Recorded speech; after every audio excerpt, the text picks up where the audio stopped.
Министр, esingizге тутуп коюңуз.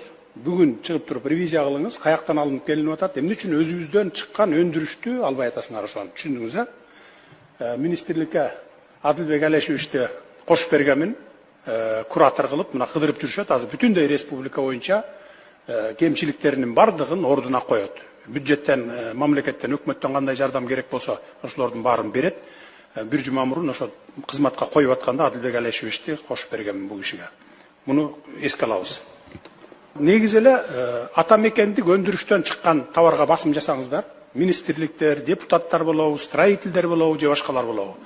Биз импорттон болушунча кетишибиз керек. Импорт менен экспортту биз теңдешибиз керек. Мурда азыр 70-30% экспорт импорт болчубуз. Биз 30% экспорт болсок, 70% импорт алып келчүбүз. Азыр азайып калды, примерно bir 65-60га жакындап калды. Биз бара-бара такыр эле биз экспорттун өлкө болбосок дагы, экспорттуу өлкө болсок, теңме-тең болушубуз керек. Ошон үчүн ата мекендик өндүрүшкө басым жасагыла.